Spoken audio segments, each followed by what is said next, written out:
సజ్జల భార్గవకు ఒక పక్కన ముందస్తు బెయిలిస్తే భార్గవ్ ఎక్కడున్నాడో చెప్పమని చెప్పేసి వాళ్ళ డ్రైవర్ని తీసుకెళ్ళి కొట్టారు. ఇద్దరు కలిసి బండి మీద వచ్చి మధ్యలో కూర్చోబెట్టుకుని ముసుగేసి ఆ తర్వాత ఎక్కడికో తీసుకెళ్ళి కొట్టి ఆ తర్వాత వదిలేశారంటే వైఎస్ఆర్ కాంగ్రెస్ పార్టీ కంప్లైంట్ ఇచ్చిన దాని మీద విజయవాడ పోలీసులు విచారణ చేస్తే అది రివర్స్లో తప్పుడు కేసు అని తేలిందట.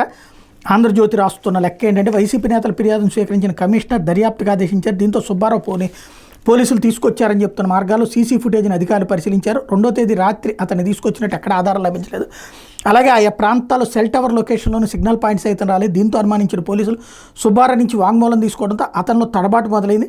అరెస్ట్ చేసే సమయంలో సుబ్బారావు భార్య పిల్లలను పోలీసులు బెదిరించారని ఫిర్యాదులు పేర్కొన్నారు.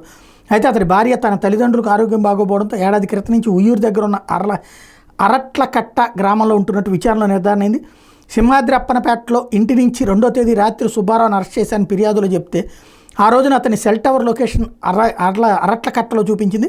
2వ తేదీన సాయంత్రం విజయవాడ కొత్త ప్రభుత్వ ఆసుపత్రికి సమీపంలో ఉండే మిషనరీ ఆసుపత్రి దగ్గర ఉన్న బస్టాప్లో కూర్చున్న సుబ్బారావుని మాజీ ఎమ్మెల్యే మల్లాది విష్ణు అనుచరురాలైన చంద్రలేల స్కూటర్ మీద ప్రభుత్వ ఆసుపత్రికి తీసుకెళ్లిన సీసీ ఫుటేజ్ని పోలీసులు సేకరించినట్టు విశ్వసనీయంగా తెలిసింది. అక్కడ క్యాజువాలిటీలో అతనికి ప్రాథమిక చికిత్స చేయించిన దృశ్యాలు ప్రభుత్వ ఆసుపత్రి సీసీ కెమెరాలు రికార్డయ్యాయి. దొంగ అరెస్ట్ డ్రామాకు ముందు రోజు నుంచి వైసీపీ పెద్దలతో సుబ్బారావు టచ్లో ఉన్నట్టు పోలీసులు సాంకేతికంగా నిర్ధారించారు.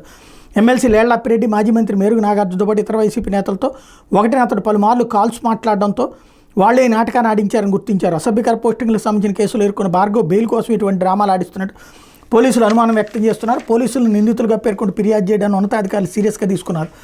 భార్గవ్ మీద కేసు పెట్టడానికి సిద్ధమవుతున్నారు, రివర్స్ కేసు పెట్టడానికి.